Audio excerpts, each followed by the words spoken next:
cardiothoracic surgery resident at Korle Bu Teaching Hospital. Doc, welcome. How are you doing? Thank you very much. Fine. How are you?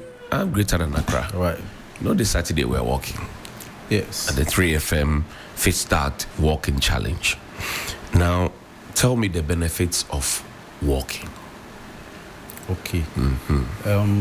So walking is a form of exercise. We have several forms of exercises. Right. Of which, as I said, walking is part. It's basically aims at improving your physical function. Right. Okay. Go ahead. Yes. So it should be a daily activity. It all depends on your age. Right. Okay. Right. Your health status and other comorbidities. Right. Right. You do not expect the distance an adult should walk to be the same as a child. You understand? And you do not expect. Also depends on the kind of work you do. Right. An athlete Right. may prefer to walk a longer distance. That's right. Whilst maybe I'm a doctor, I may prefer to just do minor walking around my house or my area, Right. just to keep myself going. In terms of the ages, Yes. how long should, let's say, a 45-year-old, a 40-year-old, 60, 23, how long should they be walking for? Yeah, so usually I don't like putting caps on things. For example, let's say if you're 45, you should walk 1 kilometer. Right. Or if you're 50, you should walk half a kilometer. Right. No. It should be on your strength, your capabilities. Okay? Medicine is individual based. Right. So we don't want to put a cap on all things. Otherwise, you'll be forcing people to do things that may not yield So you the right look at result. yourself You and look at then yourself. what you can do, Yes, and and how then you can try to improve upon it. Right. So if today I'm able to walk from 3FM to maybe the traffic light over Right, here, right. The and then African I'm okay. traffic light. The following day or next week, I will try to improve upon it. Okay, go to Jubilee House Gate. Yes, it's always good to start very little and then improve upon it, rather than putting a cap on it. So you are 45 years, you must walk 1 kilometer. No, it shouldn't be so. Those who don't like checking what their heart looks like and feels like, Yes. what would you tell them? You are the cardiothoracic man. Yes. We need to know what our heart looks like or feels like, because the heart is part of the early organs to function in utero, whilst you are your mother's uterus. Right. And it is the last to stop working. Okay? So that's when we can declare you are saying that when you are in your mother's womb Yes. and you have started forming, Yes. the heart is one of the first. Yes, by the 3rd to 4th week of pregnancy, the heart has already started functioning. Right. Okay, so Right. that's about the first month, 4 weeks, 5 weeks. Okay, some books will even put it at the 3rd week. Your heart would have basically formed and started functioning. Sunrise Okay. 3FM. As early as in Best utero. in the morning. Right. It will keep functioning until your last day. Okay. So an important structure like the heart should not be overlooked. But there are people who, for example, we have a treadmill here. Yes. There are people who go and overdo themselves. No. What do you tell them? So you need to find out why they are doing that. You know, when somebody is exercising, there's always an indication or an intention. Right. What's the reason why you are walking? Right. Are you doing the exercise? Are you doing the exercise just to improve your physical activity, Right. your blood flow to Right. the body, or Right. you are doing it just to build muscles? You understand? So we need to find out why the person is doing that. Right. Are you doing it to impress somebody? Do you understand? Do you want to build muscle, or you just want to have a healthy life, or just to keep fit? So you should not go beyond what your body can tolerate. You find very slim people like Mamia, who does our social media. They're walking, aggressive. Yes. Then you find big people today too are walking. Yes. The slim people, when they walk, what do they want to lose? Yeah, so so people who are obese, okay, you know, they basically have a lot of subcutaneous fat. Right. Okay, we have different types of fats in the body. Okay, can you have briefly explain that before you you have come to it? subcutaneous fat. That's what is Today we have brought you under here. the We'll skin. drain you small. Yeah, no problem. That's what's under the skin. You see, Right. maybe let me use the word fat person as we normally Right, say. right. It's subcutaneous fat. It is under the skin. Okay. Okay. Then we also have different types of fats in the blood vessels, Right. like cholesterol. Okay.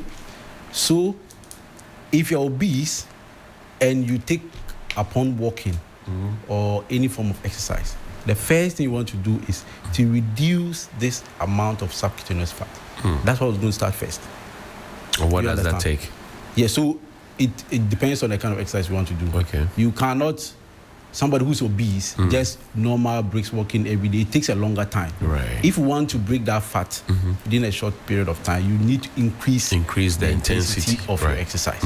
So this slim person walking is doing that just most likely to maintain a normal physiological function. Right. Do you understand? When you're exercising, you're either maintaining your shape or you want to improve upon it. But slim Okay. person, no, how Yes. does he improve on the shape? No, so that person may just want to maintain.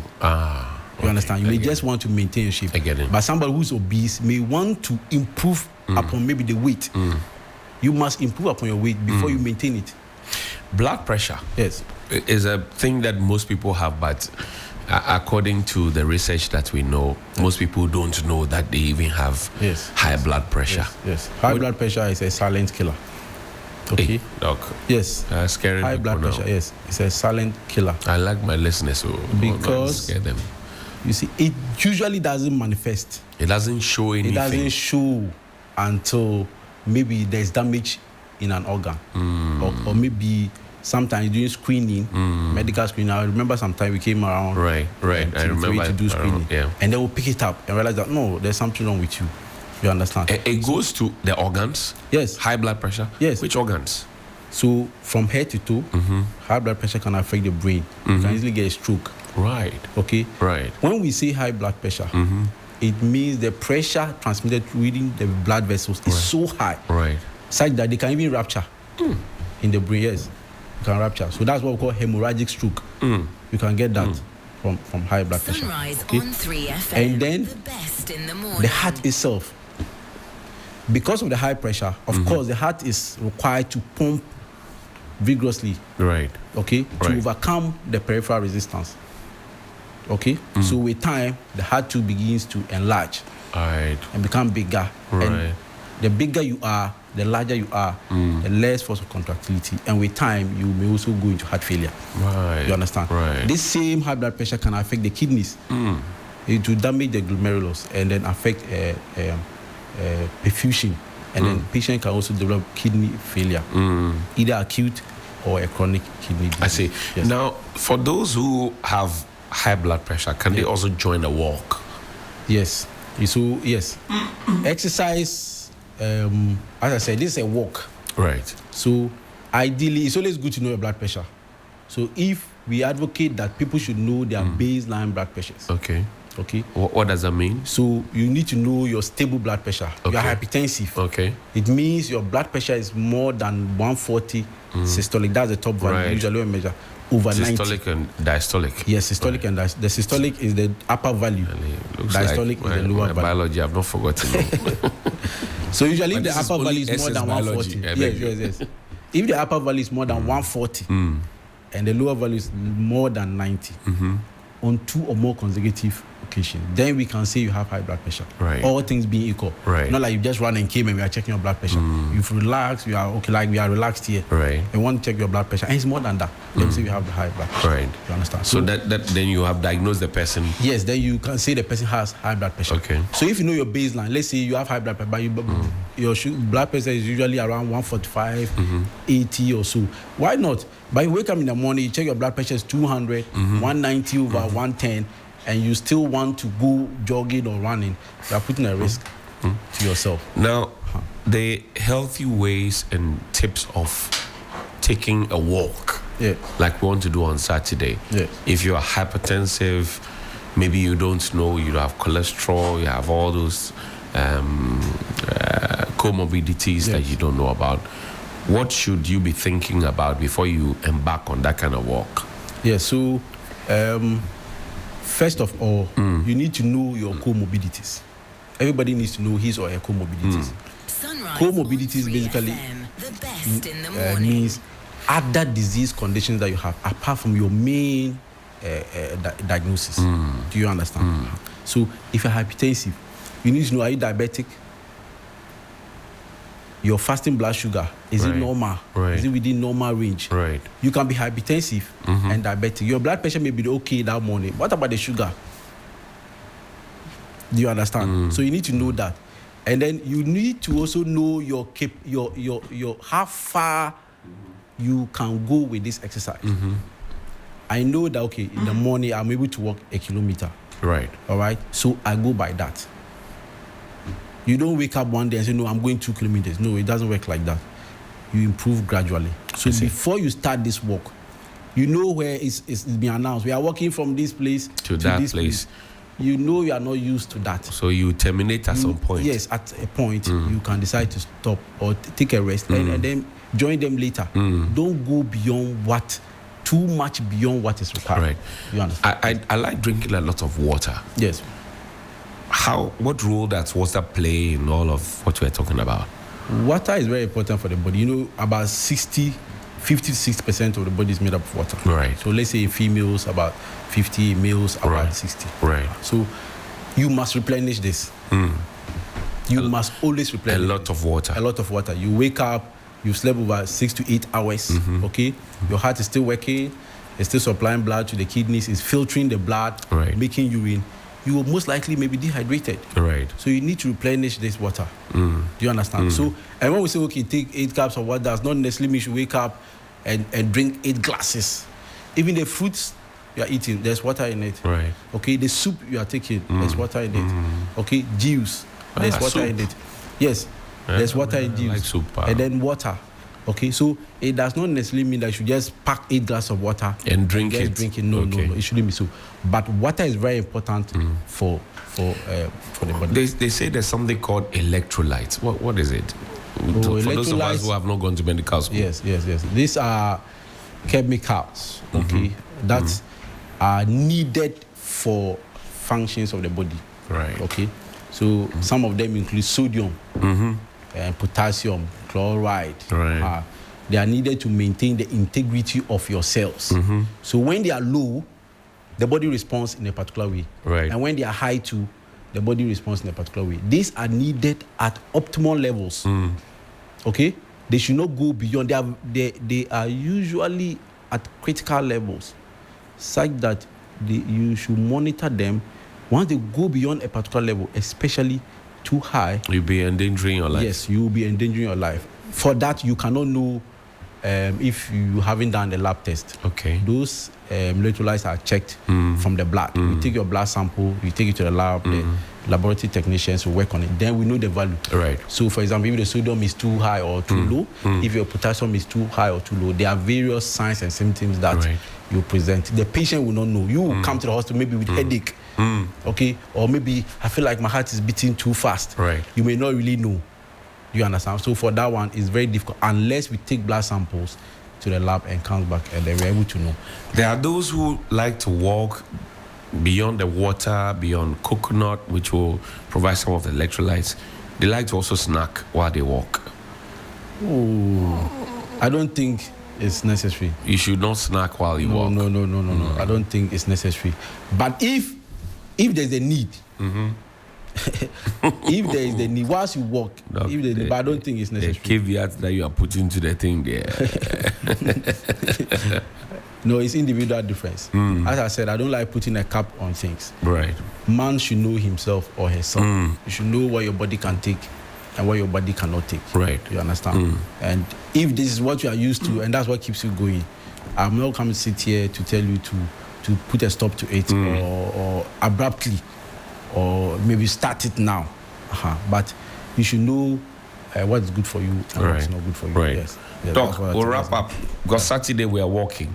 All right, And you all say right. we're doing, cholesterol tests, we're doing high Yes. blood pressure. What Yes, else? yes, we're checking- Tell me about Yeah, so high blood pressure, cholesterol, sugar, these are basic things that everybody should know. In fact, they are so basic that most African countries, we still see them to be big issues.